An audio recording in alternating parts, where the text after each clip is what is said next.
Sweet. All right.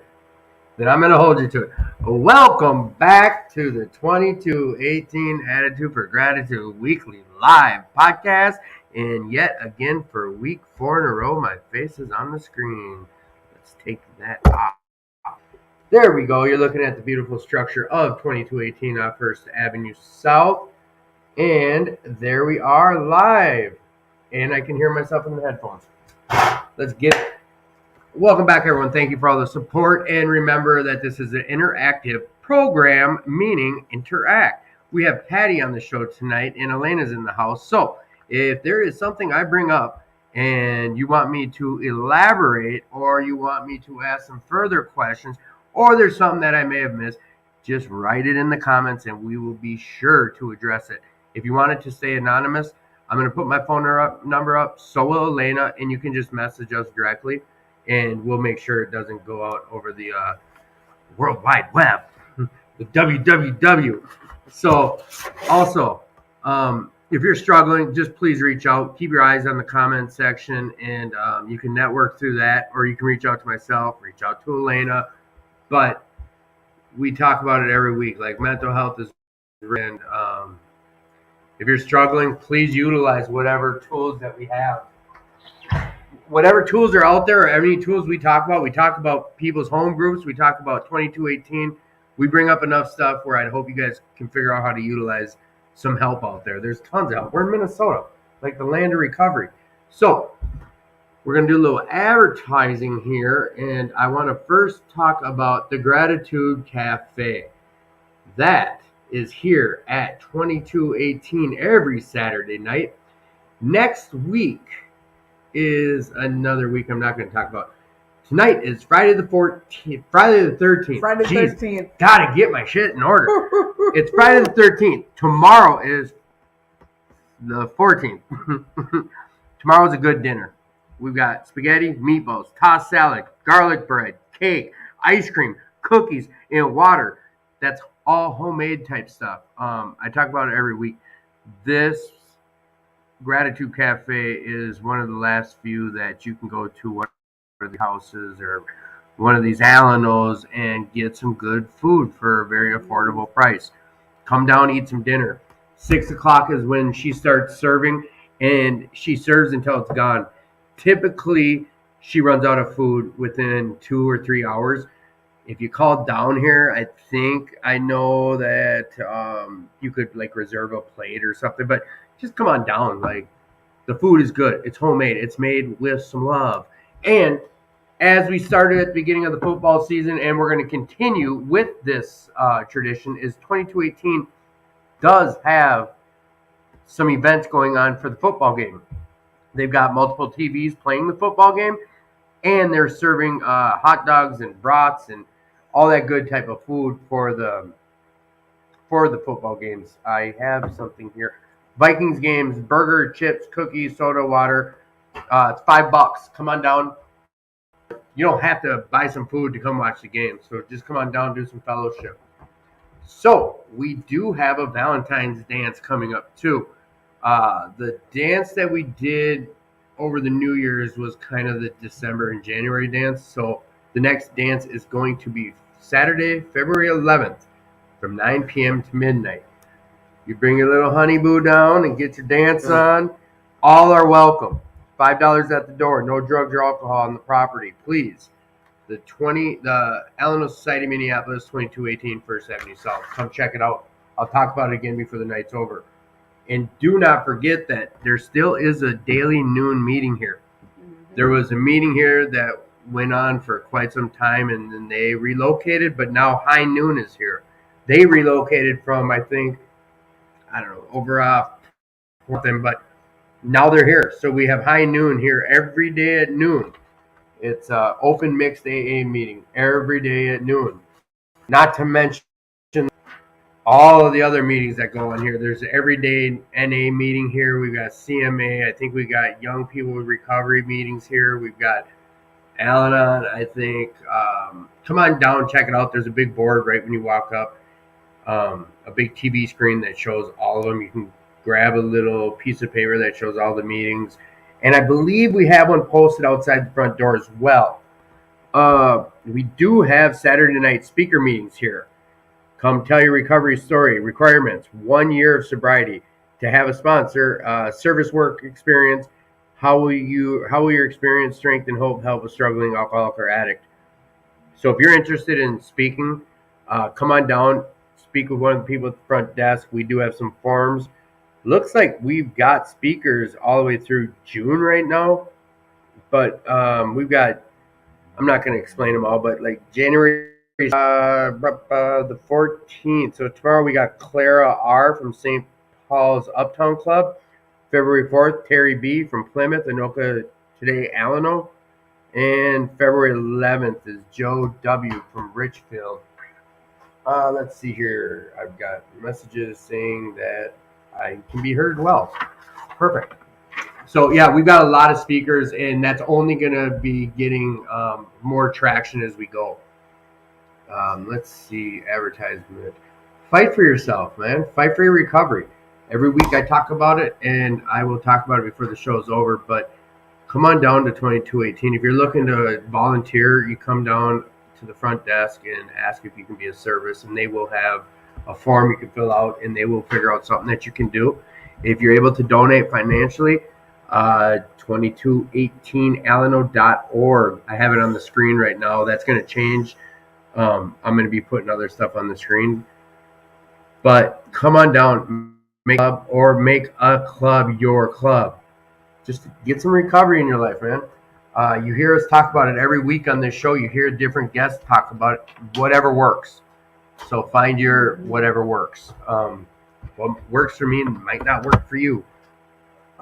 Let's see, what else? A lot of ums going on here. You do have a lot of ums. I know. I just don't know what else I wanted to talk about before we got this thing jiving. I'm sure it'll come to you as you're talking in the show. As she's in the middle of talking, I interrupt her. Well, I think we can... share this podcast.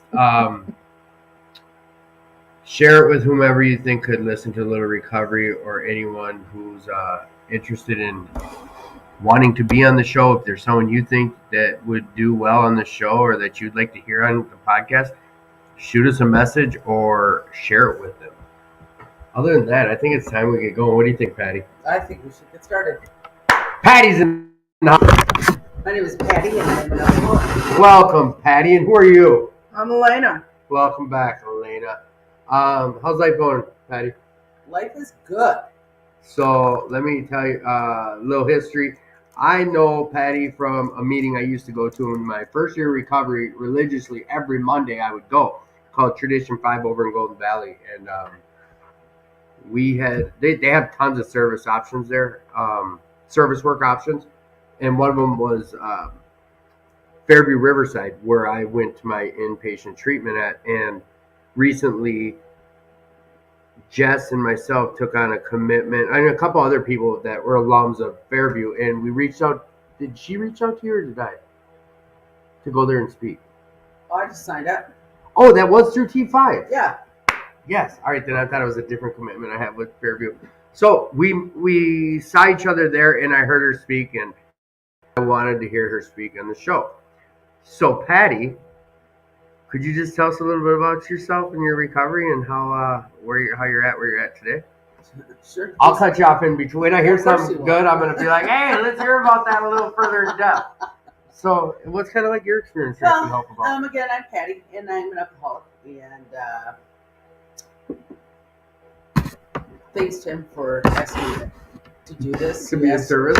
Yeah, well, you asked me in November, and it's a great idea in November, and then all of a sudden this week, I got a little reminder from you a week ago, and I'm like, oh, crap. Isn't that usually how it goes? It's always with how it service goes. commitments? I mean, it was in my phone, but then I was kind of hoping you'd forget, because I'm like, if he doesn't remind me, that was months ago. You weren't going to beat my door down? Yeah, sure. We'll say that. Anyway, I'm really glad to be here, and I think I've been to 2218 like one other time in my sobriety. I do have a sobriety date. It's December 31st of 2011, so I just hit 11 years. So 11 years, and you've been here once. I know, isn't that sad? No, it's just it shows us how big Minnesota, or how much recovery is really here. You know what I mean? I stay on the west side. I do have a home group. It's a women's meeting that meets on Wednesday night. at the Plymouth 2 Alano. It's called There Is a Solution. It is a meeting. What time is that at? It's at 7:30. 7:30 women's meeting at Plymouth Alano 2 on Wednesdays. Yes. Okay, let's make sure. And I get a lot of people asking about women's meetings all the time. What does Plymouth Alano 2 mean? Are there 2 Alanos? I don't. It's just know called. No, I thought it's the just same. called Plymouth 2 Alano, and Okay. I don't think there's a Plymouth 1 Alano, but it's just Plymouth 2 Alano. Okay. No, That's I how think know there it. is. I don't think there's an Alano 1. I think there's just a Plymouth Alano, and then they open another Alano. And I think. Well, where's the other Alano? Andrew might be talking on the side. That's of the Tim's homework. Yeah. No, I'm gonna. You go. I feel like you're making that up. No, I'm not. Because I asked the same thing she did in early recovery. I was like, Plymouth 2, like, is it called Alano 2? And I was interested in it, but I'll find out. Okay. We'll work on that. Service work, though. All right, no, you keep telling your story, but I'm going to come back to service work. Of course you will. Wow, my story. There's a lot to tell. I started drinking in high school because that's what you did then. And I didn't have like a huge bright light moment. It didn't my first like, oh my God, I got to do this all the time. I liked it for sure, but it wasn't. I thought the beer tasted skunky. It was a high school party, like kegs and shit. And so it's I mean, what you drank because that's what people did. And I didn't hate it, but it certainly didn't. I didn't plan every weekend about it. I mean, it's anyway.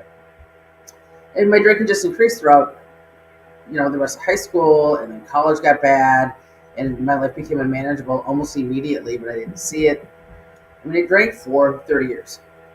So, 29 years, but 30 sounds a lot more. It's an easier number. It's easier to This say. is A, it's easier, and B, it sounds a little more dramatic than 20. I drank for 29 years. Just sounds so... 30 Not sounds 30. better. 30 is Yeah. a heavier number. I think That's it the other is. thing about telling your story on this show versus when you tell your story, period, is this is an interactive experience, strength, and hope type of situation. So you'll get interrupted. I'm sure Elena's going to interrupt you. Okay. She's interested. Well, you already have, so I know. Oh, yeah, I know like- what to expect. Bam. All right, so I you really drank don't for like 30 to years. people. Anyway, I like I said, my life was unmanageable almost immediately. It was hard. I had a hard time paying bills because I wanted to drink. Did you graduate college? I did graduate from college, Okay. and then I moved to Texas and taught school, which was horrible. I was horrible at it. It was awful. Is that I what was you a went to bad school teacher. for? Was to become a teacher? Yeah, I wanted to be a nurse, but I got a D in chemistry, so I changed my mind and thought I'll be a teacher. Literally, Chemistry sucks. She's a nurse. I really want to be a nurse. I still want to be a nurse. You can be. I love being a nurse. I just don't know what I want to be when I grow up. Oh, Oh, okay. here we go. I So tell you went Tim all the this way to the time. Texas to teach? Yeah, I Okay. sure did. And then I found other substances in Texas because I love to drink, but I like to drink all night. And to stay awake all night, you need, Was it supplements. cocaine or crack? That. Okay, all right. I don't want to jump the gun. That was a I'll part get of to yours. the crack. Yeah, it blew my wig back when you were out there sharing about that part. So I was like, I'm not gonna let her skip that. No. It was cocaine at first, and I loved it. And life got more unmanageable, and I quit teaching, and I was working in a bar because that's what we do. We work in bars, and I had a great time. I was living a pretty fast lifestyle, and just decided I needed to change and come home. And so I called my parents and said, "Can I come home?" And they said, "Yeah." And so it was my geographic. So I moved back to Minnesota because it's going to be different up here. Well, what I didn't realize is that you just find the people. You know the lingo. You know how to insinuate your situations where you can find out who does what and who's going to help be a connection for you and who you want to hang out with. You need to find people that drink like you do. You need to find people that party like you do.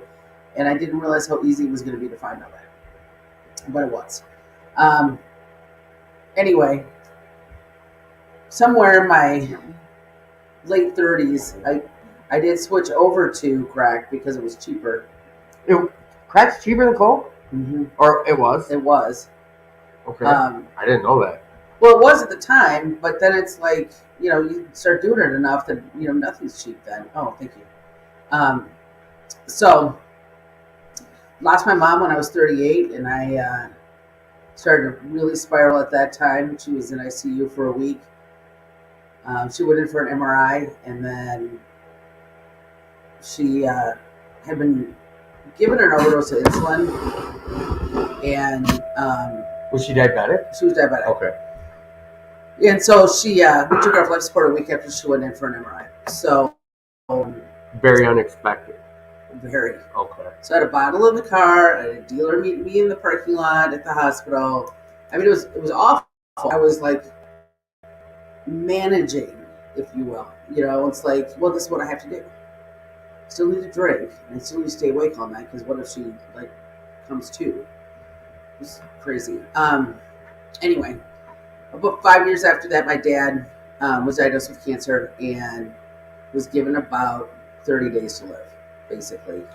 First part of, 2 months, because he found out like we're on the 4th of July that he had this brain tumor in his brainstem, and they're like, get your affairs in order, you have till like Labor Day, basically. Really? Yeah. And then he lived for 3 years, which was fantastic, except that I was the girl that couldn't keep a job. I know now why I couldn't keep a job, but at the time I was like, these people, they don't get it. I'm doing what I'm supposed to do, and super defensive and just whatever. But so I was my dad's caregiver for the most part. And then after he died, it got even worse. I ended up with a circle of friends that were like 4 people, and I was one of the 4. And my current roommate was also one of the 4. And he needed somebody to like help him with his mortgage. He had a house, and I had nowhere to live. Literally had nowhere to live. So a mutual friend of ours was like, hey, you guys, this would be great. Okay, so 13 years later, we're still living together. We're both sober. We're both clean and sober. Was there recovery in your life at the time, or you guys just were like, we're done? Oh. Were you serious? You were 13 years sober? No, I'm 11 years sober. No, not now. I'm saying did you just say? I thought I've been living with him for 13 years. Yeah, you guys were sober when you were living together? We are now, but we weren't at the time. Oh, okay. So did you get clean and sober at the same time? Basically, he has 2 weeks on me. I thought you said that you were living with him for 13 years and you guys were clean and sober that whole time. No. Yeah. Okay. Then pop up. All right. So your pops passed away, and then so you things had got nowhere to even go. worse. Okay. Then I found out, I had no friends. He needed help, like with his mortgage. I needed a roof over my head, so it kind of worked out. And then we just partied and drank all the time. So you partied your way up from Texas back home to be with Dad, whatever the reason you came home. But was that like a catalyst that made you even go harder in the paint? No. I don't think so. I guess if I did a deep dive. No, I came home to get away from the drugs. Oh. Yeah, that's right. That's what you said. Yeah. Okay. I came home because I'm like, I don't have a drinking problem. I have a drug problem. So I'm going to get away from the drugs. And then I found it anyway because we find the people that we want to be with. Yeah. So in September, on Labor Day of 2011, I was making pickles with my neighbor because that's what you do apparently when you live in a neighborhood. You like do neighborly things like make pickles. I don't do that. No, I'm not very neighborly. Normal people don't do that. I did. And apparently abruptly left her house. And I don't remember it being abrupt, but whatever. I don't have a lot of memory of this day. And came home and started to become violently ill, like not stop throwing up. Yeah. Sure. My roommate, for whatever reason, had been gone for the day, and like had stopped back for his wallet, or I don't know. He came in the house unexpectedly. He hadn't planned on it. I know now. And asked me if I was okay, and I said no. And he asked me if I needed help, and I said yes. And I can't find my phone, but he goes, "Should I call 911?" I said yes.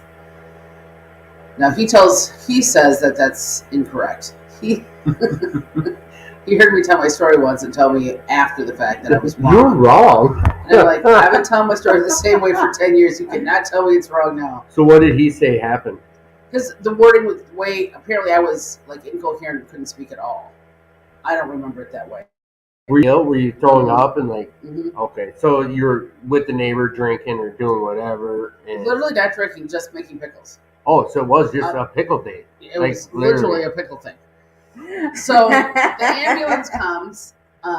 But wait, prior to Okay. this, so you were partying it up until, I mean, it was regular life, party, drinking, smoking, Yeah. Just that day it wasn't as hard, but up until the ambulance came, like you still were you were just living the life you're living as an alcoholic addict. Yeah. Okay. Yeah. All right. Huge. All right. Because this next part's like, without knowing that you still, like, you didn't pump the brakes for no reason, you just got sick all of a sudden. Right. Okay. So I get into the ambulance. I was able to walk to the ambulance and get in, and the guys are like, "So where do you want to go?" And I'm like, "Probably North Memorial. It's the closest." And he goes, "That's probably a good idea." I'm like, "Okay." My roommate is standing outside the ambulance, and I'm just covered in vomit. He goes, "I'll grab some clothes on you to the hospital." I'm like, "That would be great." And I got out 27 days later. I had 3 aneurysms ruptured. Nope. I had 3 ruptured. And like, that's something people die from, right? Yeah. All right. Okay. Yep. So they took care, and they were monitoring the 3rd, and I had angiograms, cerebral angiograms yearly to monitor that. Cerebral, that means brain. Yep. Okay. So they go in like a regular angiogram, like they would for your heart, except they stop like at the base of your neck and then shoot dye up into your head, and then to see if there's what's going on. So like, this is, I'm not to sit and microscope it, but this is serious as shit, right? Mm-hmm. Like, when you're talking aneurysms, like, that's major. Now, did they tell you what it was from, or do they know, or is it family history, or how does they don't? Well, it all stems from my drug and alcohol. I was gonna say, absolutely. It is. They didn't say that. I mean, I had blood pressure that was pretty out of control, and my lifestyle was ridiculously bad. Right. Overweight, high blood pressure, drinking and smoking, you name it. And so I was in ICU for 18 days, and then I got to move to a regular room, but then I had some spinal fluid issues, and so I had to be flat on my back. It was just whatever. I did have to learn how to tie my shoes again. Oh, you lost motor functions. Yeah, I had to learn how to write again. Sure. Did you have seizures at all, or like? Nope. So when they did it bust prior to them getting you, or did yes. Okay. And then what? How much of that 27 days do you remember? About the last 6 days. Oh shit! So I have like fleeting little memories, and then people will say stuff that my family especially, was asking me questions when I got out, like, "So you talk about how you were never going to do that again. What did you mean?" And I'm like, I wasn't done. Right. I mean, that should have been my little wake up call, right? Yeah, we all. But I wasn't done, so I'm like, I have no idea what you're talking about. I remember saying that, knowing in the back of my head, I'm like, oh my god, the jig is up. They know, Yeah. My sister at this time had, by this time, after I got out, had come over to the house and said, she has kids. She lives over just north of Stillwater, and she said, you can't come over. I don't want to talk to you. I don't want to see you. You can't see my kids. What was your guys' relationship prior to this happening?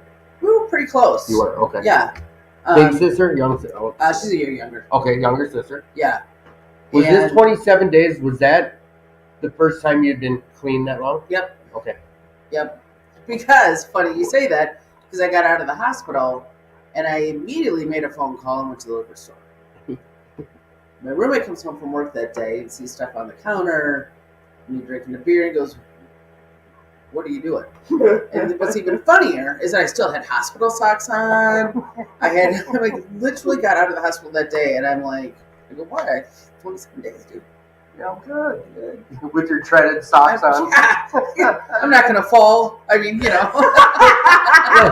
like our brains tell us, like, well, they didn't say this. It's from drinking or smoking crack. Like, they didn't sit and say that to you, but in your head, you knew. I knew. You knew, but you weren't done. I wasn't done. All right. So yeah. That year. So your sister says, like, we're done. We're done. No more seeing your nephews and nieces. We're done. Get your shit together. We're done until you get it together. And I'm like, I'm not hurting anybody. I was so defensive, like we get, because I didn't see the pain I was causing anybody else. I just thought, it's my life. I'm a grown ass woman. I'm going to do what I want to do.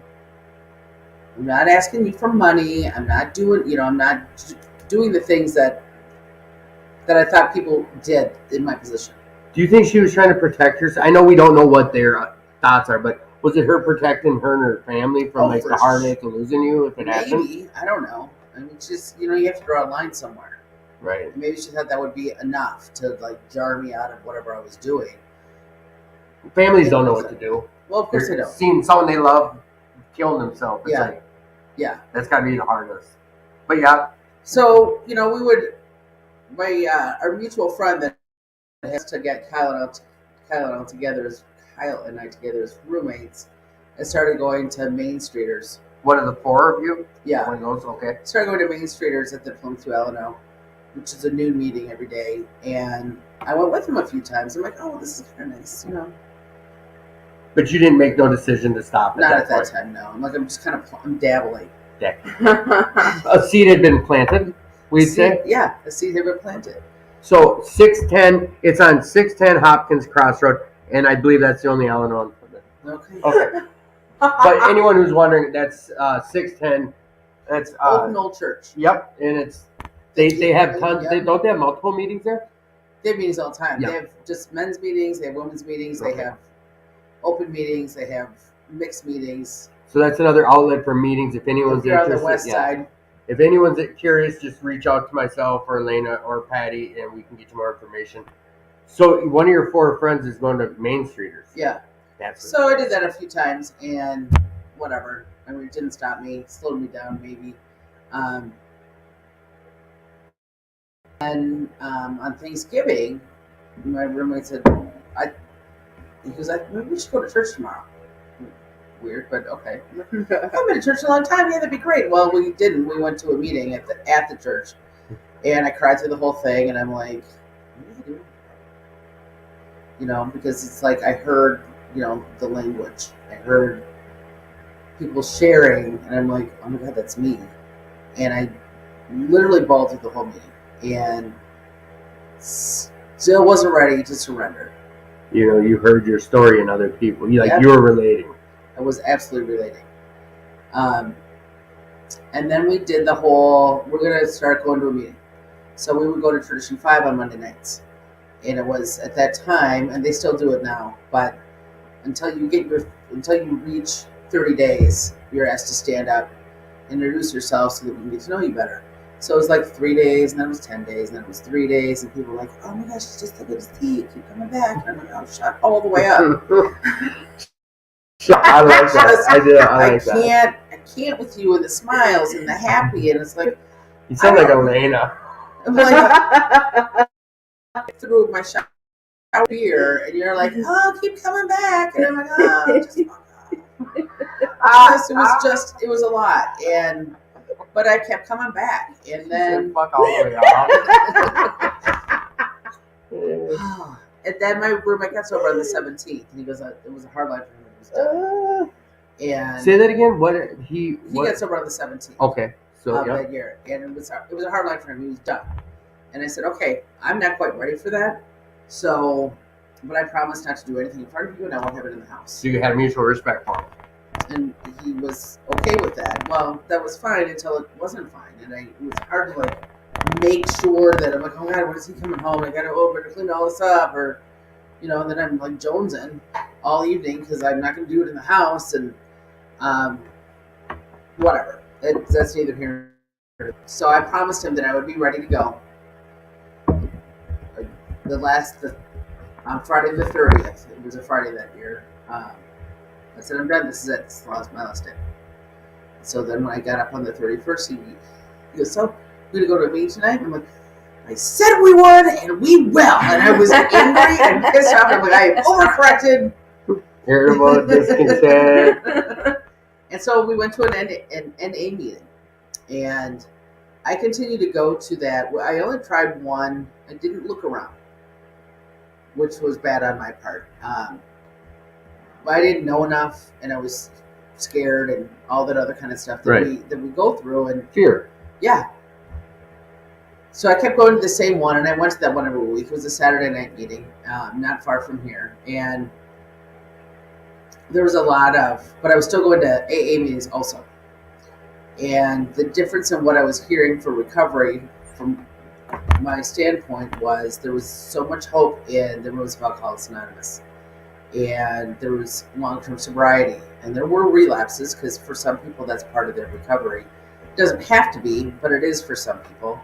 And I heard a lot more relapsing and death and the just the horrible part of addiction. And I heard a lot more of that in the rooms of NA, which again I only tried one meeting, so I don't want to disparage. You didn't give it a fair chance. I absolutely did not. Okay. No. And I just want to make that clear because I think there's probably some great meetings There out is. there. There definitely is. I didn't find them and I didn't look. Right. So, But that's an honest look on it, and I'm glad that you shared the way you did. You said the same thing when I heard you share it a couple months ago.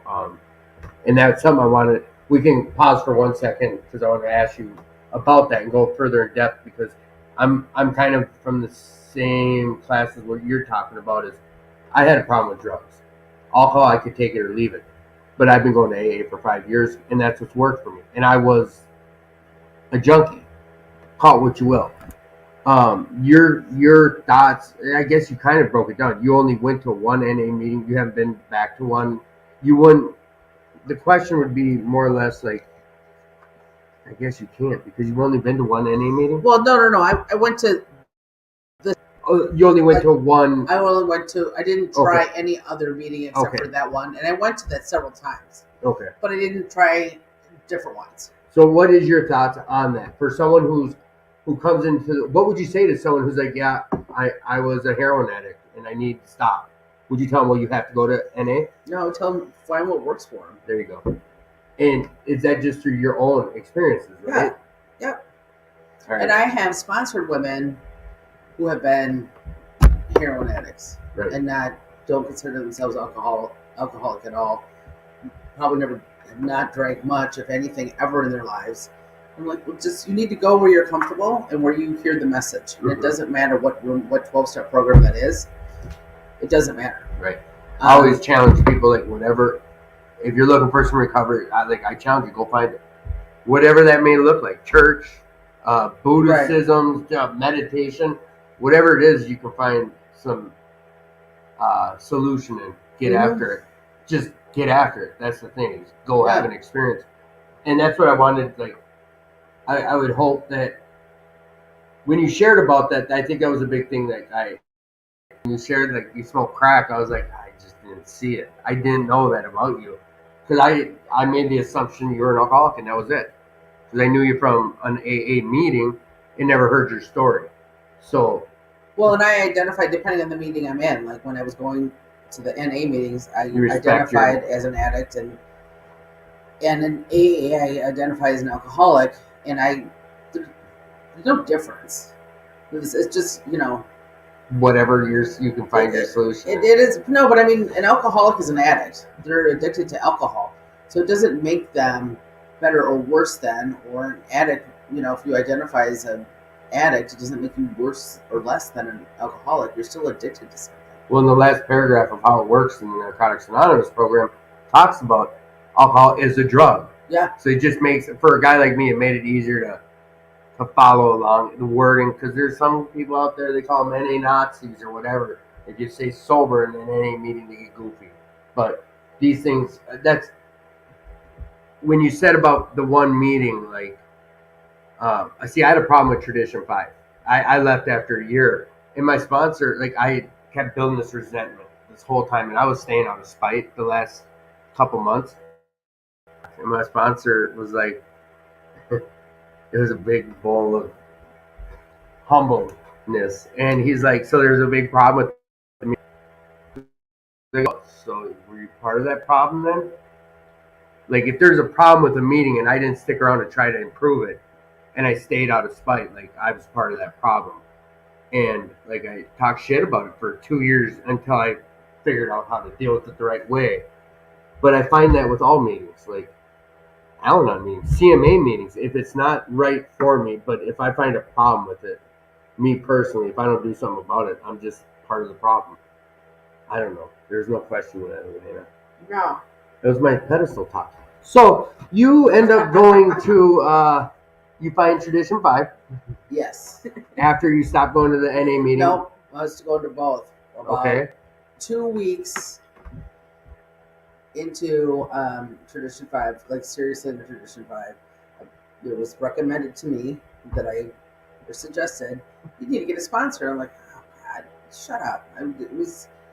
He's my roommate, and he's not wrong, but I'm like, just let me do this my way. I just want to do it my way. Was this right away? I was 16 days sober. Okay. A sponsor, and I worked with her for probably 4.5 years. And from T5? Yep. Okay.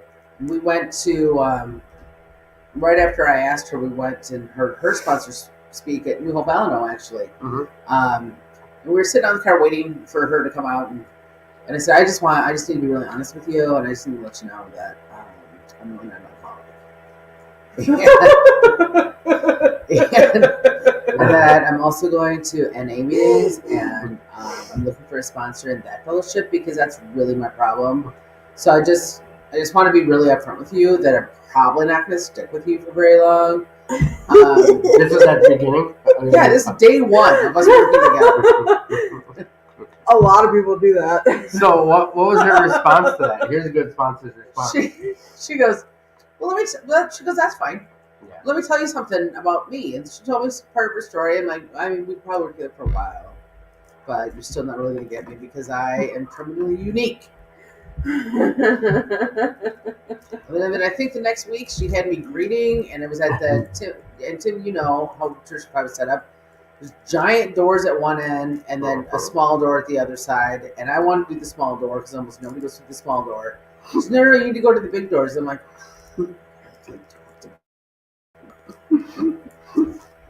and shake their hand. This is brutal.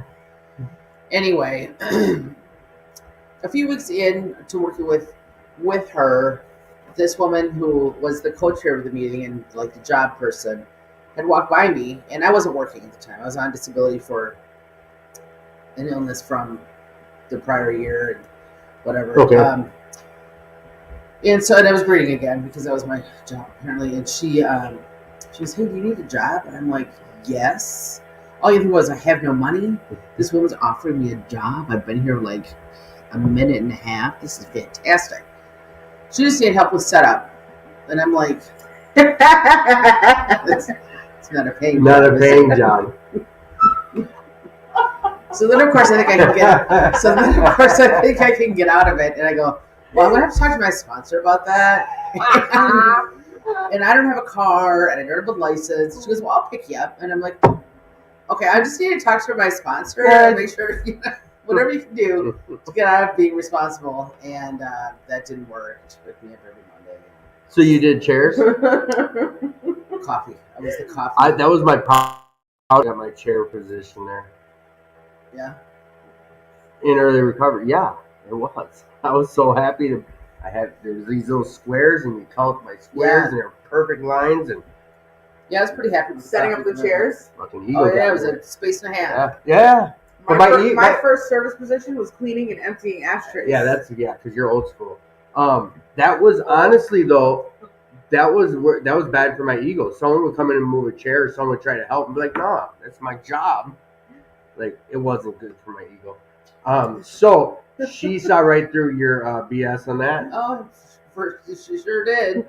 She saw through my BS on a lot of stuff. So, but that was my foray into service. Like I started with coffee, and then I did outside commitments, and. But like, were you kicking and screaming the whole way, or no. Like you weren't? Like it? How long was it before you got some like peace out of this? Like how out of service? Yeah, like almost immediately. Yeah. All right. What was it like? How did you? Where did it change? Like you wanted the small door where you didn't have to talk to no one, and you wanted to not have to set up or do coffee. Like, where does that change come in, or where did you realize it in your head how that made a difference? I mean, it's probably only a couple of weeks, and it's like I felt of this giant meeting, and the meeting at the time had to be 150 people a week. It used to be a huge meeting. And people thanked me for making coffee, and they thanked me for being of service, and I'm like, I'm actually just, all I could think was just coffee. But it made me feel good that somebody recognized that I was doing something. And every Monday, I did not want to go to that meeting, and every Monday I went. And how'd you feel after that meeting every Monday? I still feel good when I leave that meeting, but I never leave a meeting feeling worse than I did when I walked in. 11 years later, I go to 3 meetings a week, and sometimes. Jeez, and I'm gonna get yelled at people for that. That'd be God calling. No. Sometimes you hear things you need to hear, and sometimes you're there for the newcomer or the still suffering alcoholic who may not be new. Maybe somebody like it could have been me 6 months ago. I mean, right. My 10th year was not an easy year. But like doing this podcast, that's why I like to, when there's guests on, and I sit and fumble over trying to come up with a good question while you're telling your story, because like I can relate to the majority of what you're sharing about. But like when it comes to the service, like prior to this, I can't speak for you, but like did you have people counting on you prior to getting sober? Hell no. And like a little bit, like my family, but I always shortchanged them. I skipped out on Christmas stuff, and there's just things that I'm like, oh, I'm gonna really bad headache, I'm not gonna make it, or I got a sore throat, or I just don't feel well. Reliable. This commitment, like that's why I don't know how to form it the right way, but where that transition comes into your life, and you're able to like. Is it always like that before you go to a meeting? Like, I don't want to go. Not always. But there's plenty of times that I don't feel like getting my ass off the couch and going anywhere. It's winter and I'm cold and I don't want to go anywhere. That's right. But the same thing happens every day when I take my dog to the dog park. I don't want to do this, but I always feel better after I do it. So you got these commitments. You're getting more and more involved. Yep. You're going to play. Like, how do you guys start hitting the steps right away? Like, how's your sponsor? How do you guys work through your steps with your sponsor?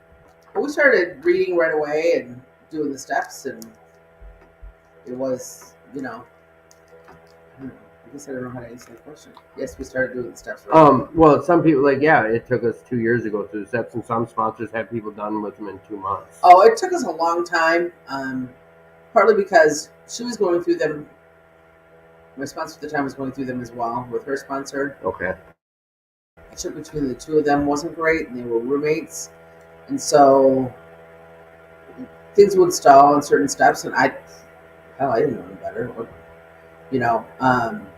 I did get through 4 and 5 really quickly. They weren't, so prior to it, did you know, like, you hear them every time you go to a meeting, you hear people talk about, step 4, step 9. Like, did you have any fears about doing these steps, or were you all gung-ho about it? Mm-hmm. All right, I'll keep babbling. I'm good. So what was, like, I like to ask people about that too. Like, what was your fears about step 4? Were those the big ones, 4 and 9 for you, the fears? She said, are you kidding me? No, I'm not. What's your fear? Well, that's part of what, all right. Well, no. I want to do, I knew it all in my head, right? It's like, it's all in my head. I don't know why I would write it down. Because then that makes it real. It makes it real. If I keep it in my head, I'm going to be really selective about what I tell you. I mean, God can read my mind. He knows. I need to write it down. That's your justification. I love it. It didn't fly very well, but that was my reasoning. And then once I started writing, it went very well. It was the thinking about doing it. And then when I got to 8, I was so concerned about 9. All it is a damn list. Yeah. Make the damn list. Yeah. But I was so worried about what comes after that I wasn't where my feet are. I wasn't able to stay right where I needed to be to get this done and take that one action. Instead of worrying about what was going to come next, I just need to do this right here. Do you ever think that it would make the steps a lot easier if they didn't list them right in a row in the big book and they kind of spread it out so that way you didn't know what they were? And we didn't read them every time the meeting starts or everyone talks. Yes, because if you don't know what's coming next, you're more likely to do it. This list. Oh, okay, cool. But you know what? Like, a lot of my fears they came from hearing other people being nervous about it. Like, I'm like, oh, what are they so worried about? I don't know. Everyone's experience is different on that. As long as you go have that experience. So your sponsor and you go through these steps. Do you? I don't know. Some people have a date. Like, do you have them done within the year? Would you say? About The 12 steps? Yeah. No. So did you say that was your sponsor? That's not your sponsor anymore? It was Yeah, for it four was and a my half original years. sponsor, my Okay. first sponsor. The reason I ask is I was done with 4. I was done through 5 by the end of April. I Okay. guess. So because I pulled you away from you talking about your family. Like, your sister dropped you and like said, I don't want you around the kids or blah blah blah. And that was right when you got out of the hospital. Yep. How long? I try to correlate with you in your steps and then getting back with your sister in her life. But where did that start to mend with your sister? Immediately when I came into AA. You call her and be like, I'm in AA now, I'm done, I'm clean, I'm the dirt. It was a little quieter about it than that. I think we used to do a Christmas party with another family every year. I had mentioned, I must have said something at that time that I started going to AA and I'm really trying this. And she goes, oh, well, that's good. And we kind of left it at that. And then I don't know how, I think my first angiogram was in February after I got sober. Every 6 months? Yeah. Okay. So, and she knew about it. And I remember telling the doctors, I'm like, I've been sober for 17 seconds or whatever. I mean, it was more than that. But, I was so proud. And I'd already been doped up for this. And I just wanted them to know that, I was taking different action, whatever. And so that I don't remember having like a huge conversation. And I have an older brother who lives in St. Louis. But I don't remember having an actual conversation with either my brother or my sister about how, yep, I'm sober now. I don't remember how that transpired, to be honest. Okay. Going through these steps, they talk about higher powers. Mm-hmm. This usually comes after you're done telling your story, but I want to know, going into the program, did you have a higher power? Yes. That you believed in? Yes. All right. So is that the same higher power you have today? No. You want to share about it? Well, I mean, I've always had a belief in a God. Okay. Something bigger than myself. Before I got sober, and when I was going through, I went through some stuff prior to the aneurysms where I almost lost my legs, and I was in kidney failure, and all these other kind of things. And then I had the aneurysms, and so through all of that, and that was over the course of a year and a half. I'm like, well, what's this all about, God? Right. That's why. Yes. Yeah. So I was really angry, and I'm like, God wouldn't let. How could He let this happen? And looking back on it, after I'd been sober, and not even for very long had I been sober before, I realized those were my little wake up calls from God. Like, get it together. I can only give you so many chances. Do this. Like, all of my consequences for my drinking were medical.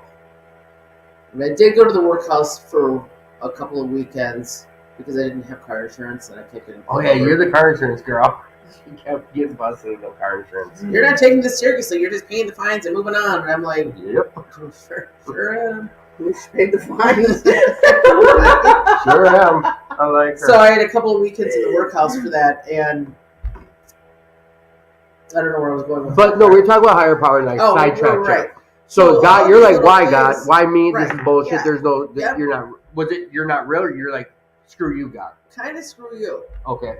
It never questioned your faith that there is God. No. Okay. So then they keep. And then as I was,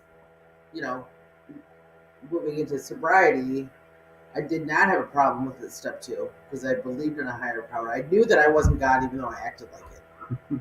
I knew that I was not. I mean, there was something bigger than me. That's a good way of hearing it, like, because we do pedestal ourselves. Oh hell yeah! You still do it. Yeah, I know. I know. And then like this. Way to call him out. This terminal uniqueness like shit. her. No, it's hey. Why do you think she's in that seat? I love giving him crap all the time. But you're higher. You said it's not the same as it was prior to recovery. Was it change or what? The change is just, I realize that the God of my understanding is a very loving entity. I don't know what you call it, but I mean, I wouldn't be sober 11 years without a belief in something bigger than myself. Uh-huh. There's no way, there's a we in the program, and it's not just the fellowship of the we. It's not just the individuals that make up the we. The we also has to include whatever your higher power is, because if that is not included in your recovery, and if you don't grow that relationship, you're not gonna, you won't make it. Have you heard anyone else ever talk about the we as more than just me and other addicts? Yes. Or I've never heard no one talk about it like that. Yes. We Old is timers. Yeah. She's not there yet.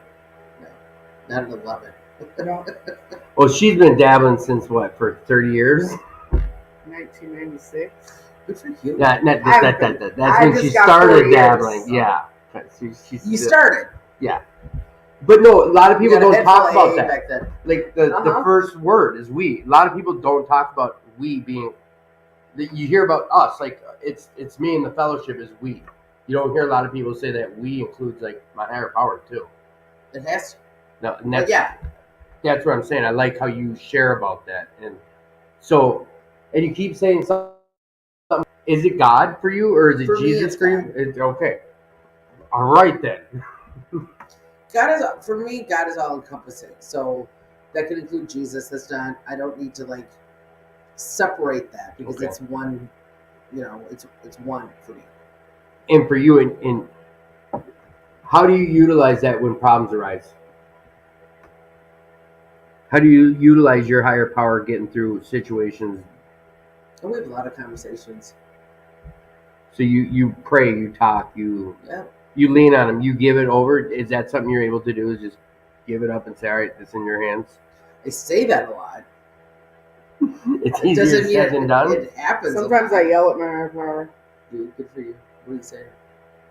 I just get very, very angry. Give them the business. Yeah. Okay, I so gotta yell at somebody sometimes. you have yourself a higher power, and you had one prior to coming into recovery, and now looking back on this 11 years, like, what's the? I think I have the answer, and you already gave it. How does your higher power? What's the role it's playing in your recovery? Well, it's like my guiding force, for lack of a better phrase. It's your guiding force. You go to church? No. You not just you go to meetings 3 times a week. Yep. Do you still have service commitments? Yep. Oh my gosh. Higher power. Oh my God. She All doesn't right. go to church. She goes to meetings in church. So we're coming up to almost 4 years. You went through your steps. You because now we're in the solution side of things. Yeah. When did she kind of jump? But now you're making coffee at T5, taking on commitments. Like, where does it start with you getting sponsees, or where? When I finished my 5th step, I was told to start raising my hand. And how soon after that did you get a sponsee? If you did, and what did that do for your recovery, and how'd that go? I had a lot of sponsees for like a day. And then it's like, well, let's meet. So we'll meet and we'll have like a cup of coffee or whatever. Like, this is because I only know how to sponsor the way I've been sponsored, right? So I will tell them to do the things that I had to do, and service was always really big for me right away. I'm going to do some setup, and I'm going to do it with you, so you know. Well, would you say T5 is service oriented? Oh, absolutely. Okay. It's changed a lot since COVID. I mean, they're down to almost nothing. I mean, they're building back up, and it will be that way again. Yeah. So you start raising your hands. Start raising my hand, and I don't even know how long it was before. It's probably nowhere near as long as I think. I think in my head it was like, nobody's ever going to ask me to sponsor them. And then the first time somebody did, I freaked out. I'm like, oh my God, okay. Was it something like, I asked this question because I know how it felt for me. Inside, my ego took, yeah. What was it? Was it hard to raise your hand, or were you like, I want to sponsor someone? Oh, no. It was easy to raise my hand. But then when, somebody asks you, it's like, I don't know what the hell I'm doing. What do I even do? They're going to ask me questions. I don't have answers. My first sponsor had, well, all of my sponsors have had a lot more time than I have. So, I would just consider them wise. Well, and that's what I was going to say. With the 11 years now, looking at that, do you still believe that statement that, like, with all those years means they know more and how to sponsor someone? No. Okay. I got to stop with those type of questions. Just easy yes and no answer questions. Been doing it for 3 years. I don't think so. I mean, just because you have time doesn't A, make you a good sponsor, and B, make you I mean, yeah. No, time doesn't equal recovery. no. It doesn't. So have you been able to sponsor anyone and made it through? Like, do you still have any long-term sponsees? I have a sponsee who will be 10 in March. So you one of your early sponsees. 10 years. And you've had her for 10 years? Nice. Well, And there have been times that, when we meet, and this goes back a little bit now, but I really felt like she was outgrowing me, which is fantastic. And I said, I kind of feel like you're outgrowing me, and I'd like you to prayerfully consider maybe looking for some. No, and it's You asked her not to in a look for bad way. another Yeah, sponsor. and I in said, a, because I don't want to fire her because she's fantastic, but I'm like, you I felt just- you're holding her back or something? kinda. I feel like you're really growing, which is fantastic, and I want to see you continue. Keep your mind and your heart open to maybe seeing some. No. I'm like, okay. Well, that's fine. I just don't want you to like stop growing or feel like I'm holding you back or something. If there's, We got some old timers that come on once a month on the show, and they run a 4-step workshop. They're on 2 weeks ago or something. Our first show of the year, talking about they feel, and it makes sense how they word it, and I should have wrote it down, but I'm obsolete. I should be getting to a point in my recovery where my sponsor's not needed. When I have issues, I talk to my God about it. I can BS with my sponsor, but once we're done with step work, really, I mean, and they're hardcore old school. When you're done with step work? When I'm done with step work, my sponsor's not there for much more than a conversation here and there. But if I how have about perspective? Sure, but you should be going to your higher power first with any issues or any questions or Well, concerns. I'm not saying you shouldn't, but I don't see that you are done being sponsored. I don't No, see that never. You get done doing step You know work. what? I'm gonna have to. Or that. I'm gonna have to just repeat the show. I wish my own Look at us, we're all co-host. like, Yeah, God damn it! I wish I could. Just, Tim's a guest now. I like it that way. All right, so we're going into. You had a sponsee for 10 years. That's awesome sauce. So you're taking on sponsors. You're taking on commitments. When do you remember the first time you spoke? Had the first time you got to tell your story? What was that like? oh my God, it was awful. Tell us about it. It was awful. I was not very sober. You were not very. So you didn't I have don't much time. have that much time. Let's put it that way. I was sober when I spoke. That's what it sounded like. You're I like, know, yeah, I'm sorry, I was no. half in the bag. It was, I don't know, maybe it was 6 months. I spoke at the New Hope Alano. Their general meeting. Yeah, and it was horrible. Did Johnny Olsen ask you to speak? Was that Maybe I don't remember. Oh, Freddy Krueger. All I know is that it was horrible. It was ridiculously short. I had a lot of support from friends in the program, which was amazing. But I didn't know what to say. I didn't have anything to say, really. You spend so much time talking about what it was like. There isn't anything about what it's like now because you've been sober for a hot second. So Right. I'm looking at the stairs. What do you say?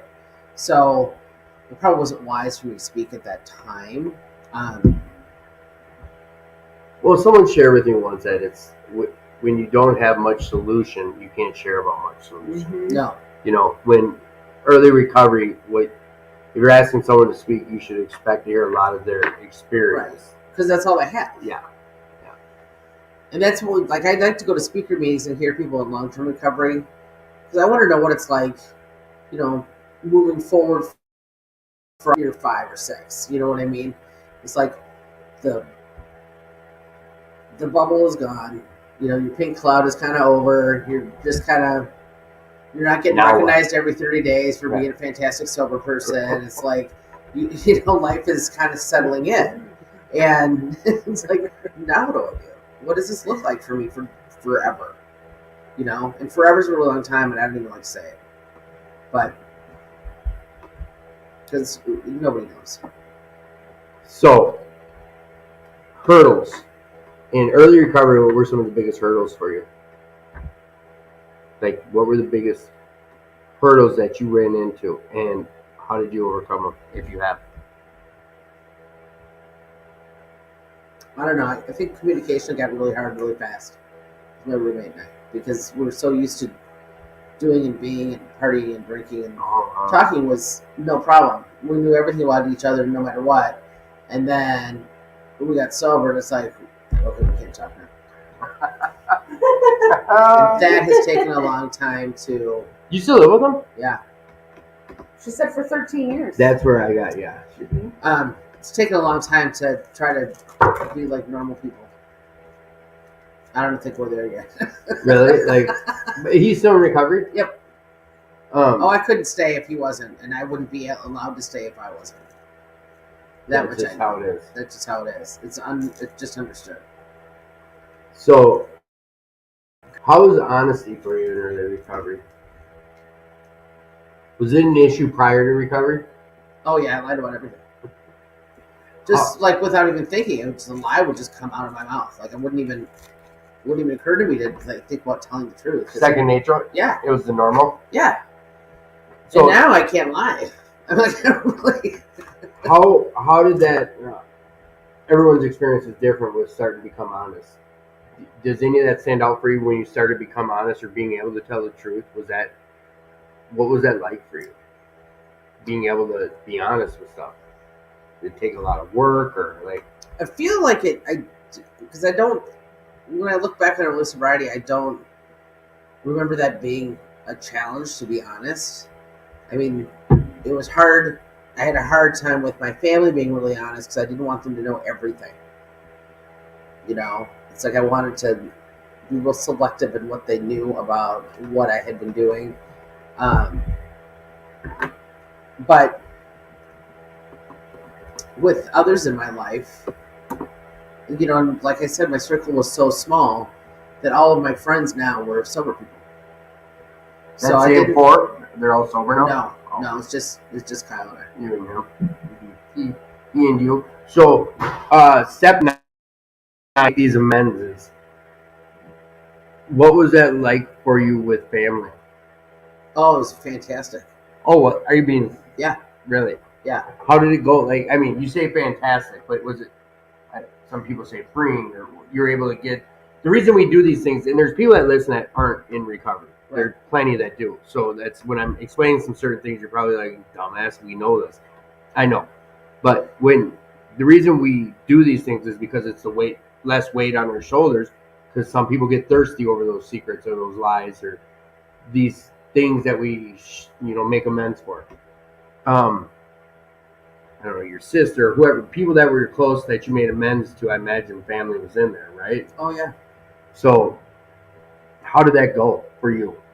It went really well. It was very emotional, and the support that I got from my brother and sister, it just, I mean, I can't even describe what it was like. It was like, we're just happy with what you're doing, and just please stay sober, and we love you, and we're glad we're getting you back. And there was no shame. There was no, I don't want to, none. My brother specifically is like, we're done. We don't need to talk about this. Stop. Just living amends. Keep doing what you're doing. Mm-hmm. We're fine. It was pretty much the same with my sister. It was just, I couldn't have asked for a better outcome with that. I do regret not getting sober before my parents died. Right. The general consensus from what I've asked people is, like, usually we're making amends, whether it's financial, whatever it is, when it comes to people we love, the biggest thing the loved ones say is, like, a living amends. That's all I want from you. Just stay sober, stay clean, stay on the path you're on. And that's kind of what you receive. Yep. And that's got to be freeing, right? Oh, very. Yeah. And it validates the choices you made now today. Uh-huh. For sure. All right. We went over that, your biggest hurdles, and willingness. What's your thoughts on willingness? And is it important in the program? it's absolutely necessary. If you don't have any willingness, what are you doing? And you have to have some amount of willingness to walk through the doors of a meeting. I mean, so you're showing willingness by just putting foot inside an Alano club or a church basement or wherever it is that you're going to find recovery. And by making that one step, you're showing willingness. Now, do you have to stay willing the whole time? You got to keep the door open a little bit. It's not always easy. Got a new sponsor this week. She's asked me to do things that I think are really well. She asked me to do things like I'm brand new, and that's fine because that's what she expects, and I want to change in my recovery, and to have a change in my recovery means doing what is suggested to me. So, do I think it's what I'm supposed to do? I don't know, but I'm willing to take that suggestion, and the willingness is there. Teachable. Yeah. Yes. Is that where sometimes we swallow pride, or like, is it pride or Ego. ego? Is that what it is? Yeah. You got someone with like 30 days giving you suggestions. Like, that gotta be tough, huh? I'm just asking, serious. Somebody with 30 days isn't giving me suggestions. I don't. Didn't you just say a sponsee was trying to? No, I have a new sponsor. Oh, a new sponsor. I thought you were saying you had a sponsee. No. And I'm like, what are you talking about? Okay. Yeah. So, well, that's like slice of humble pie too, though. Yeah, kind of. She wants me to call her every day. I'm like, really? Oh, really? She goes, well, just for a couple of weeks. I'm like, okay. She's Every day? Yeah. Yeah. But you know what? Like, okay. Just for a couple of weeks. I'm like, I came to you and asked you to sponsor. I was just gonna say you asked her, right? I asked her, you have what I want. There's a calmness about you and a wisdom about you, and I want that. And if this is what you want me to do right now at 11 years sober to call you every day, then I'm going to call you every day. You're still not okay with it? I'm not okay with it. She's like, at 11 years sober, you're telling me. Yeah. But I'm not, but you said it. I'm willing. There you go. I'm glad I asked that then, because that I'm not even so much humble pie, but like you can hear it when you just like said it. Like, I guess like that's really what you think I need. But that's like this program. Like the guys before me or just other people, they're like, it's hard to suggestion sometimes when you've got some time. Yes. It is. For me. And you're right. I think you said it earlier about my ego. I let my ego my decisions. Not so much decisions, but my thoughts about where I'm at or what I think I could be doing or should be doing. Right. It's just, I think, what it is. I know your ego doesn't get in your way. Huh, Elena? Yeah, it does. Oh, okay. So you mentioned, congratulations, you said you just got 11 years. Mm-hmm. So you mentioned something happened when you hit 10 years. My 10th year was tough. Like, I got a new hip, I got a pacemaker, so there's just like lifey stuff. Mm-hmm. And then like I kind of hit a wall over the summer. So I couldn't figure out what was wrong, but I was doing all the things. I'm going to meetings, being of service, I'm sponsoring women, I'm doing what I'm supposed to be doing, staying in the middle of AA, and I'm miserable. I'm like, I'm doing all of the things and I'm not getting any relief. And I'm scared and I don't know what to do. And were you getting thirsty or no, scared? just scared. I wasn't thirsty. The thought of drinking never occurred to me. But I didn't know what to do and I didn't want to be miserable anymore. But I'm like, I don't know what else to do. I'm doing all the things. I'm doing all the things that everybody's ever said to me in 10 years. They've told me this is what you have to do. And I'm doing it. And I'm miserable. And I don't know how to fix it. And I was on a women's retreat in September. I got pretty vulnerable and started talking about it and realized I wasn't doing 10, 11, and 12. You're our daily reprieves, right? Mm-hmm. Yeah. I wasn't doing 10, 11, and 12. And because I'm just like, it's all good. I'm doing all the stuff. I'm exactly where I need to be. I'm doing what I need to do. I'm just kind of, ego. I don't have time for complacency. Yeah. So that has changed drastically since then, and that's another reason why I chose the woman that is sponsoring me now, because that's something that's very, very important to her, and I need to make sure that I'm accountable and that I'm doing that, and not just accountable in my head, but accountable to somebody that will ask me those questions. So I'm going to go over it. Continue to take personal inventory, and when you're wrong, you promptly admit it. What does that look like for you? Well, I'm pretty good at promptly admitting when I'm wrong. I know when something, especially something comes flying out of my mouth, that should not have come out of my mouth. I'm pretty good about pausing before that happens, so I have to apologize less. But the nightly inventory, I have not been good at, and I have not been. What does that mean? Nightly inventory. Just go through your day. Just go through your day, the good and the bad, and where you know. So like if you stay on top of continue to take, or when you're promptly wrong, or if you stay on top of that, your nightly inventory is a lot less, right? But you still have to go through. You still go through your day. You still go through your day.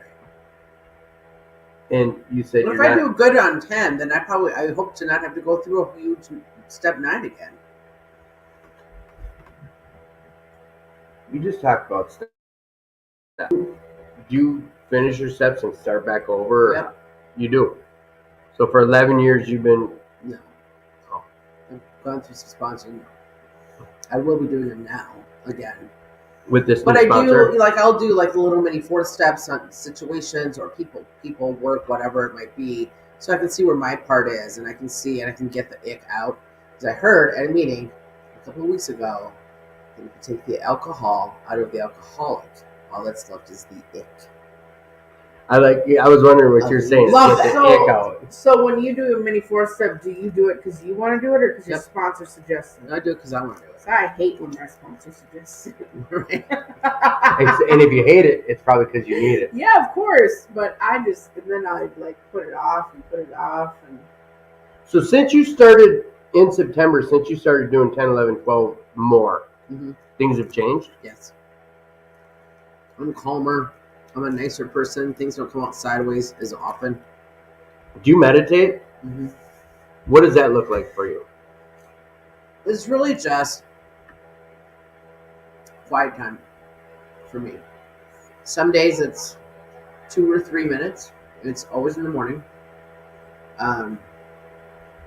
Sometimes it's 10 or 15 minutes, depending on how long I can keep the voices in my head down.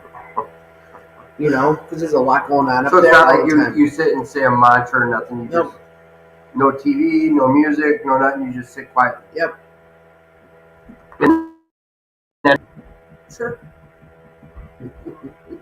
When you remember to? It will be. I mean, it's It's more days than not days. Put it that way.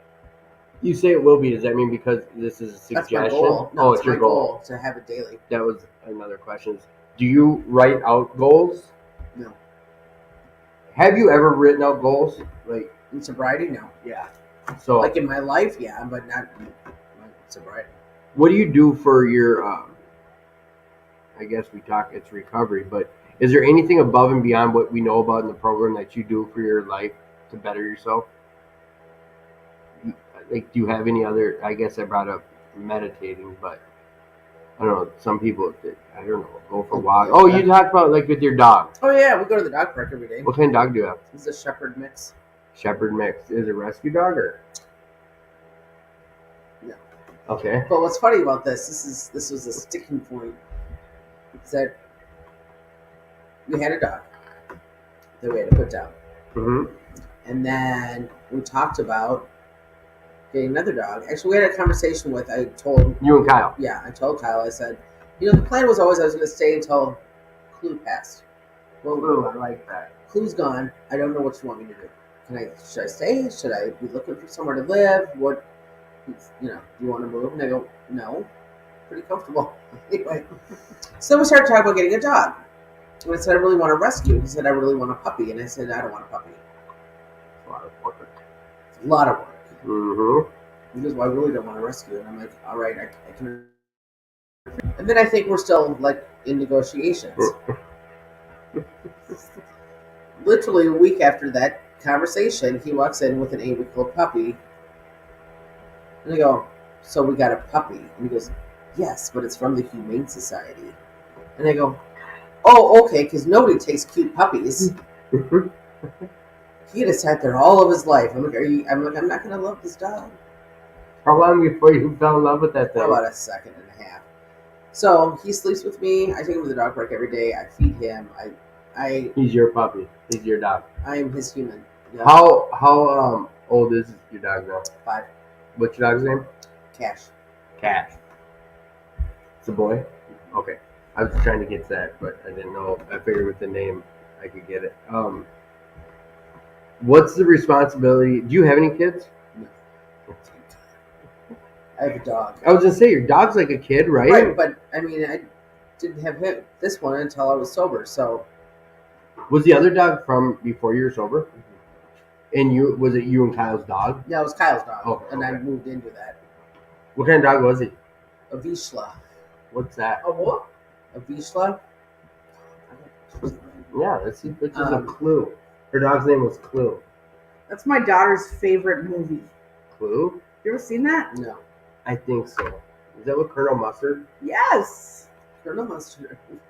Was he in the Was in library? They died in the library with Conservatory. the candlestick. In the conservatory with the candlestick. Yes. It's a really old. She's only 18, so it's like weird.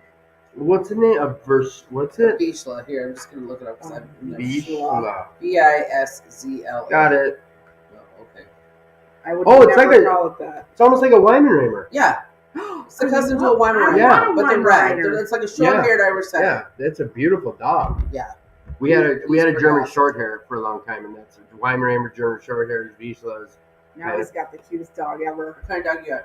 poodle. Standard poodle. At least it's a decent size. No, it's not even that. She's only like 35 pounds. It's small. She's Well, I really know, but skinny. she's not some toy thing that. I know. And she's adorable. Yeah. I took slow motion videos of her barking because she barks like an asshole all the time. Yeah, I saw that. Yeah. And he takes them where she's running out of the house into the yard in slow motion, and then you see her turning, and it just looks cool as It's a hell. dog. So it's okay. You got high and drunk, then you got some recovery, and now you're got a new sponsor. Mm-hmm. So like you're keeping it fresh. Mm-hmm. Is that what we would say? Keeping it fresh? Keeping it fresh.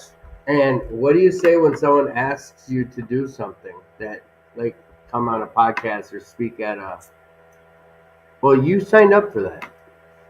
I keep forgetting that wasn't one because I No. have 2 commitments there. But I was told right early on that you say yes and A. That's my top one to talk to you about service. And through the years now, I'm a firm believer of if I can, then I will. But saying no is a perfectly acceptable answer and a complete sentence. Say that again? No is a perfectly acceptable answer and a complete sentence. It is. Mm-hmm. Because sometimes it's able, or Right. sometimes,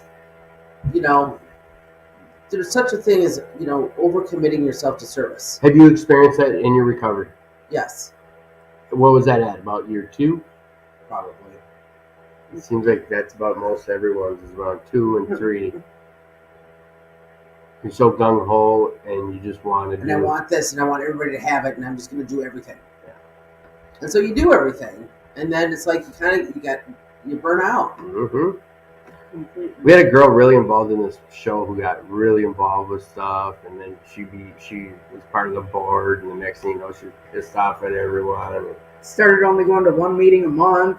Yeah. For like the last year. But then she tries to say, "Oh, I'm part of this podcast. That's my recovery," and then, Yeah. oh, we're talking about you. Now I go to like 2 to 3 meetings a week, and I'm diving back in, but I'm not doing all of the service that I was doing before. I think this is a good Because it was question. like 7 days a week. This is a good question to pose. Too much. Well, for some people, it's not. Some people, that's what they do. But I think there needs to be a balance. Yes, balance is the key thing. I mean, I'm all for service, and I think it's vital to your recovery. However, if you don't have balance, then you're resentful at service because it's taking you away from other things you want to do. And then when you get resentful at it, you stop doing it, and then it takes you away from and not a part of the fellowship.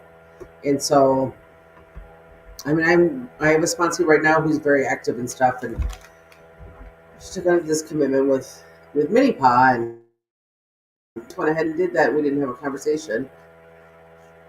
So no, I think it's not going to be that big of a deal. I'm like, really, it's not going to be that big of a deal. It's a big deal. Those are like the last famous words. I didn't think. It is. I don't And think. they're busy. Yeah, she figured that out real quick, and she goes, "This is a lot." And I'm like, "Yeah, that's kind of why I wanted to have a conversation before you jumped into that. You know, you got a new job, and you're doing this, and you're doing that, and you're going to take on this commitment. You know what? I mean, at some point, you have to say no, and it's okay to say no." I learned that the hard way. Yeah. And a lot of us do. Yeah, I learned it the hard way. I was too proud or too this or that to talk to my sponsor about it or to say no. Mhm. I'm just learning how to say, you're welcome. I don't know how to take thank yous from No. people. I don't. Like compliments and shit. I'm still learning how to be like, or, yeah, whatever. Was your sponsee here for the big dance thing here? Mhm.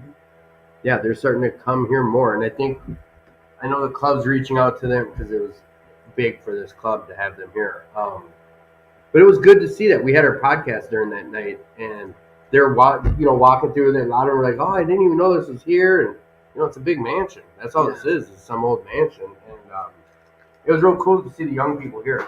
Like I said, there's a kid named Gavin who was part of starting a young people's meeting, and I don't think he's part of that still. But that was a big deal to get that generation in here, because this is always known as like the old man's club, Right. like the old curmudgeon white man's club, to be honest with you. And like a lot of that's been broken down with events and just the way the club's been moving.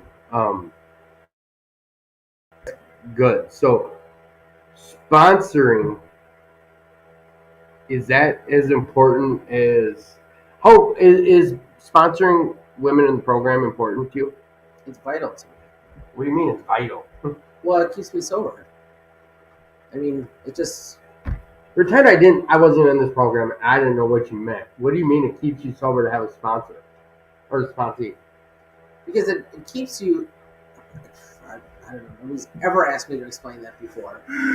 Yes, that's good then. Oh yeah, that's fantastic. I love her facial expressions. I know.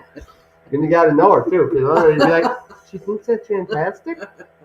But all right, yeah, Patty, break that one down. Well, it keeps you out of your head. You're working with somebody else. You're talking to other people. To be of service, you need to keeps you from being selfish. It keeps the voices in my head quiet and all the crap that goes on up there daily. And if I'm working with another person and walking them through the steps or reading or just hearing about their day, all of that shuts up for me, because now I'm focused on somebody else. I'm not focused on me anymore. I'm focused on me 46 years, and then I got sober. So focusing on me doesn't really work out, or it doesn't pan out real well. Good In that answer. regard. Good answer. See? Mm-hmm. It wasn't that hard, Elena. Well, when you throw it at somebody like that, it is. No, I know, and I always. Thank you for having my back. But do you see my point of this? Like, people that don't know what we know. So I'm making it nice and uncomfortable for you guys to have to answer. That's fantastic. What's your feelings about being okay with not being okay? Being comfortable with not being comfortable? What does that mean to you? You got to get comfortable with not being comfortable. I don't know, I'm pretty comfortable. Oh, you're a shit. I mean, I am. I mean, like back when I was Like, first sober, and I sure. wasn't comfortable, When and it's I don't- something you don't want to do, but hey, like you've heard that before. You got to get comfortable with not being comfortable. Nobody's ever said that to me before. Really? I've had somebody say that to me. Yeah. You just got to get a new sponsor. No, I I'm have joking. one. Okay, shut up. How did that go? Well, it goes with willingness. I mean, getting comfortable with not being comfortable. And you're taking suggestions. You're doing things that you're not comfortable doing because somebody says you should. Is that what you're meaning by that? Yeah, I'm on to my next question. Okay. When did you do your first thorough step one? Was it when you were in the hospital for those 27 days? No. Or when did you do your When I step got one? sober. Literally, I didn't admit anything. So is it the day after Thanksgiving? No. I did not admit I was powerless. Okay, that's the question. Do you remember? That's right. Yeah, when I did my first step 1 is when I got my first sponsor and we started working the steps. She said when I got sober. So a couple weeks after you started going to the meetings. Yeah. Okay. Oh, some I would people. guess. So the middle of January. All right, well then here's a better question about that. Screw both of you. You're supposed to be on my team, bitch. No, I'm joking. So, what was the reason you decided to get sober? I didn't want to die. It's the best answer. Yeah, no, I get it, but you didn't say it. I mean, you said everything out from your alcoholism, your consequences were health. Like, and I didn't care about dying when I was in the middle of partying. I mean, it didn't. I'm like, maybe I'll make it to 50, and that didn't bother me. That I may or may not hit 50. I didn't care. And then it must have been, the planting of the seed by going to Main Streeters and the meeting on Thanksgiving, and the health issues that had been accumulating, and then starting to go to Tradition 5, and then making the decision to actually pick a date and get sober, which was weird because that I picked my date, that I didn't die before then. I suddenly decided I didn't want to die. oh, that's a solid answer. Everyone had that question. I think a lot of us could answer it that way, but you get tons of different variety of answers for that question. So, I think I dropped this on you a week ago. Is there anything you'd like to bring up or share about or talk about that I did not touch on? Remember I tasked you with maybe a topic or two? I don't know. Do we need to come up with something? No, we don't have. No, I want to always make sure. I actually don't. I mean, I could come up with something, but I don't have anything on. I thought about it, and I'm like, there's not really. Oh, some people come in like, I want to talk about relationships, and I'm seeing a lot of this and that happen. Like, whatever. It's like I give it a no. There's something. There's nothing weighing on me that I want to get off my chest. Here's your platform. What's your thoughts on men with men? Do you think that? Yeah. Well, I think that's how it should be. But I wouldn't want a guy. I don't think I could be honest with a man as a sponsor. As a sponsor, okay. And mostly because it's like, what if he was cute, or what if I found him attractive? It's like, oh, I'm not telling him everything. I'm not. What if I thought maybe a relationship could develop outside of a sponsor relationship, and vice versa? I mean, No, I get it. But I think there are some meetings that there's a lot of like 13 stepping where on both sides, not just men going after women, but No, there's women that go after men. Oh, absolutely. And so vulnerable, young, early in recovery men. You sound like you have experience with that. I wish. You got all. No, we don't wish that. I'm so, how do you feel about people sponsoring a different sex if there's a reason, like the LGBTQ community? I think that's different. I think, like, if you're in the ASL community, I think that's different. Your choices aren't the same, and it's like I think a gay man can sponsor a straight female, and vice versa, or whatever. That is a sticky line if you think about it. It really is a sticky line, but there's also not going to be any sexual tension. There's not going to be anything like, I get it, 100%. Where I see a lot of times is younger women with these old timer men, and it's legitimate. Like because they see the experience and knowledge, and like they see this peace and calm. Where I've never saw that as wrong. Like I've seen it. Like not young, in their 20s or 30s with some 70-year-old guy who's been in the program. Like I know of two right now. As a sponsor. See, that's also men. I didn't. I hung out with the men at Anoka, Alano, and Fridley, Alano, starting at the age of 14, sitting there watching them play cribbage and learning how to play pinochle and listening to the words of AA, and still had a sponsor that was a woman. Okay, well, because you can sit there and still listen to what they have to say, but that doesn't mean they need to be your sponsor. I'm saying I've seen it happen and work out. Okay. You think- said a gay man can be with a straight woman. Well, I And say I an do old think man. that- Well, I said that because I've known some gay men in the program that have voiced their opinions about the fact that they want to turn a straight man gay. Oh, Well, then you need to have a woman sponsor. yes. I didn't think of that. What were you gonna say? You're like, you think? No, I think that there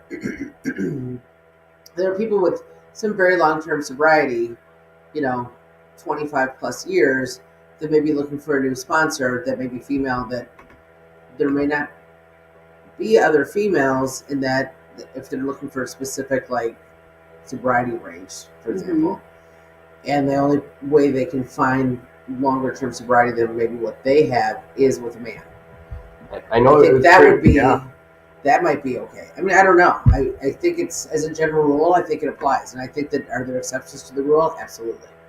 So I think there's a difference between a sponsor and a mentor. Like Oh, they yeah. could be a mentor. I never thought of it. What you said, I never thought that, or whatever. Even I would have never crossed my mind. Mm-hmm. I'm gonna turn him straight. That is No, I'm Not gonna turn even him gay. whatever. Vice versa. Like that's when you call a woman and you say, "Will you be my sponsor?" Because then you know that you're not into finding a sponsor for a good reason. Yeah. That's terrible stuff. All right, girls. We're going to get to wrapping up some stuff here.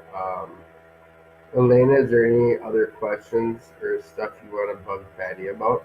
No, I've been talking the whole time. I know you've been doing a good job tonight. Talking the whole time, my ass. For her, that's it. All right, so I do I have. find it really so. Right now, I don't care because I haven't seen Tim in a while. But I usually don't like to interrupt people when they're talking, and Tim is a constant talker. So I'm like, sometimes I just want to raise my hand and be like, "My turn." Right? You just gotta jump in. I can't do that. We don't even whisper in this room. You She know just what? did.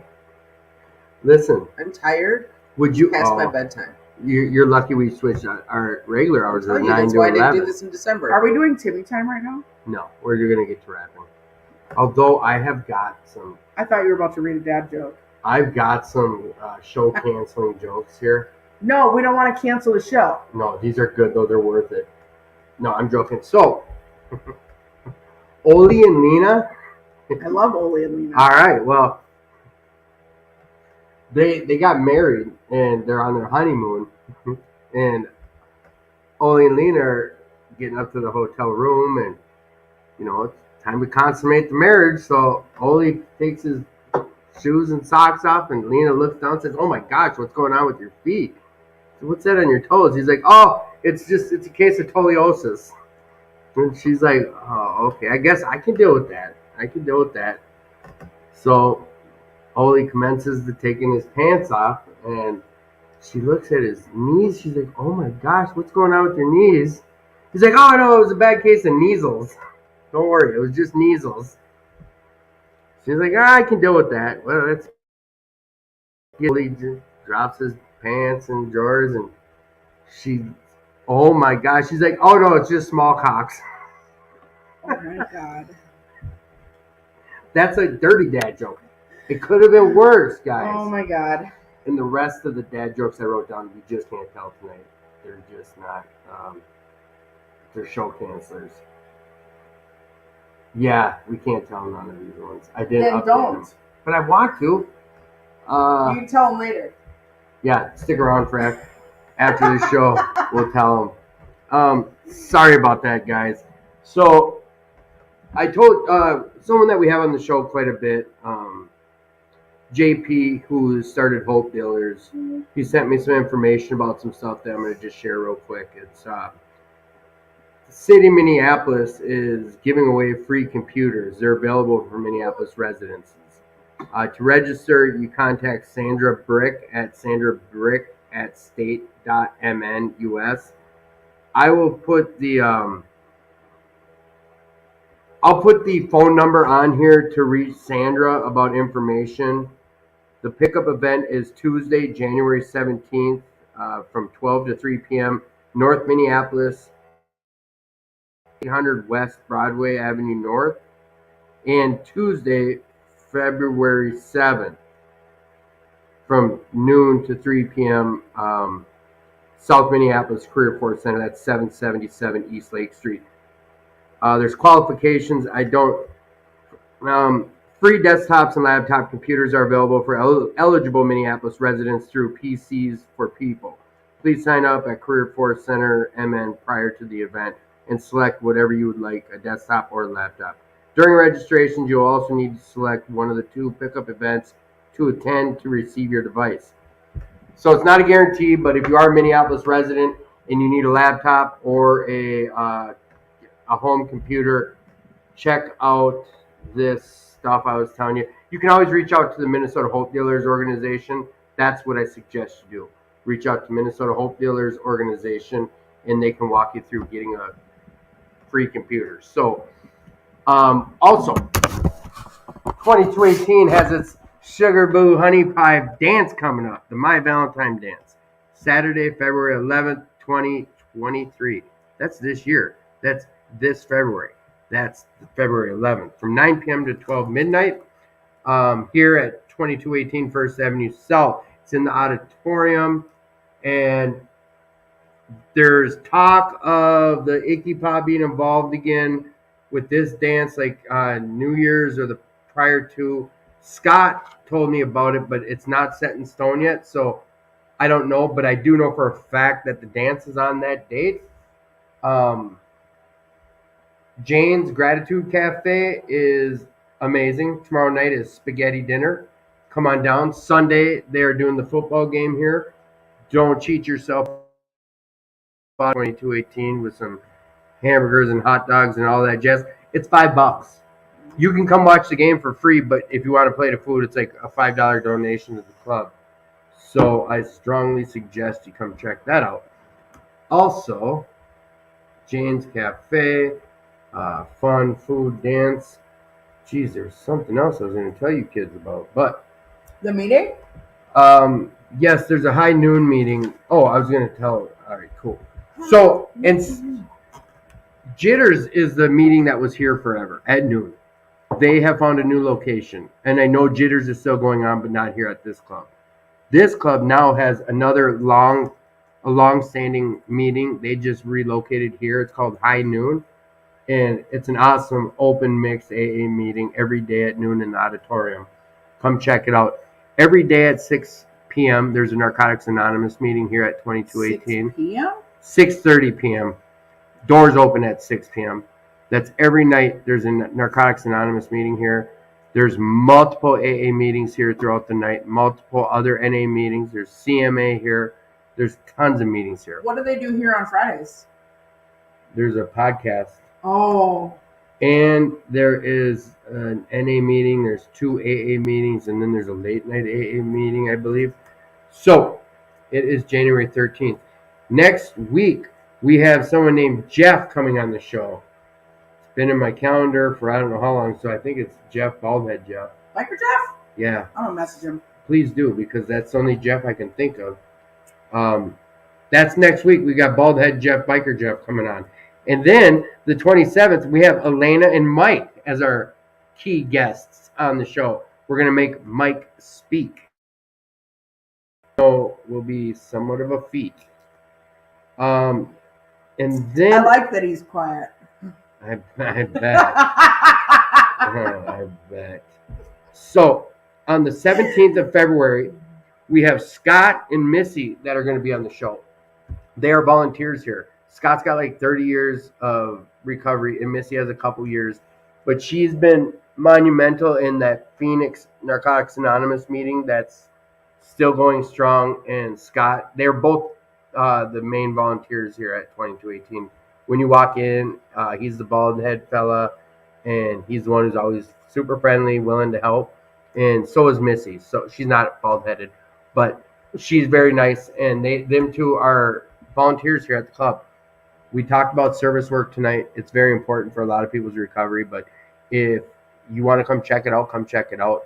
You can make this your home club. You can become a member of this club, and you get benefits with that. So come check that out. If you're able to donate to this club, please do. You can follow the 2218alano.org site or find it through the Facebook page.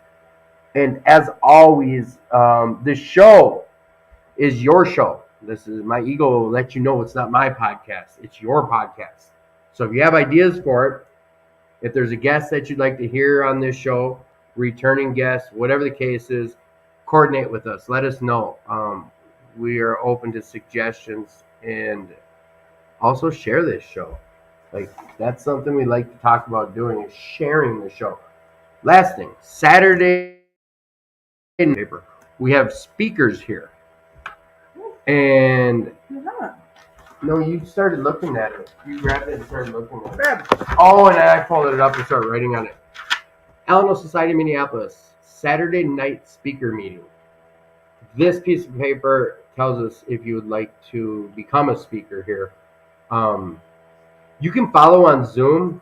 If you want the link, let me know.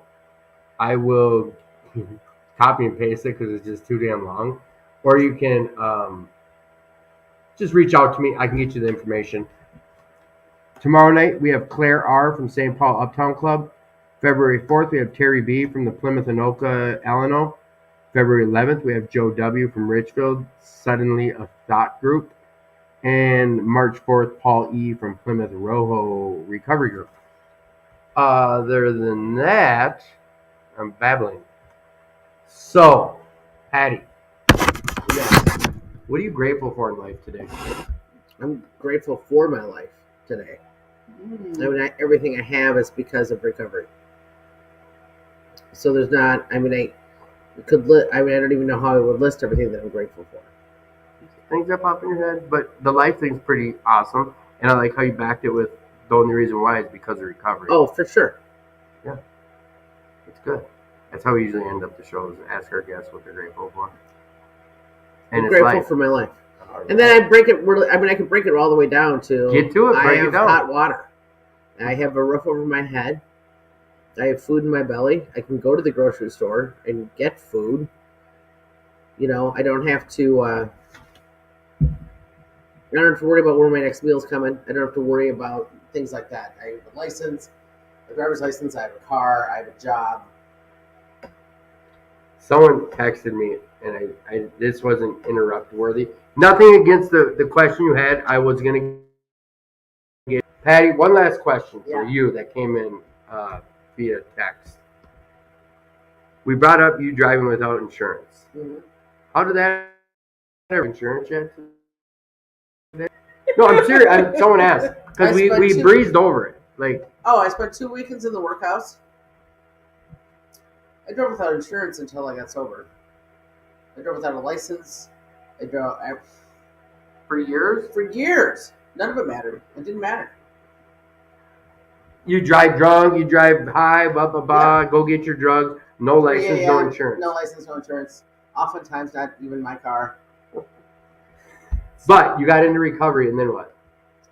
Well, eventually, I got my license back, and all I had to do was take a test. I mean, I never had a DWI, so that was so. My license didn't get taken for any reason except for driving without insurance. And, you know, my license gets suspended, and then I got removed. It was just whatever. So I finally got that taken care of, and then I got a car, and then that's how that looks. So, it didn't come like overnight, that's for sure. So I have a question I forgot to ask you. You said that you were a teacher down in Texas. Did you start doing that again? Mm-hmm. So what did you do after you got sober? I worked at like a Dunn Brothers coffee shop. That's right. And then I worked for a chiropractor for a year. And then from that, I moved to Starbucks, and I worked for Starbucks for several years. That's right. Starbucks off with Acton 55. Yep. That's right. And now I work for Christel Law Firm. I was told Starbucks has some of the best insurance ever. Or Caribou, Starbucks. A lot of retired people get... Caribou has better coffee. Whatever. But a lot of retired people get part-time jobs there because insurance is so good. Mm-hmm. And, okay. That was silly. All right. For today. I'm grateful that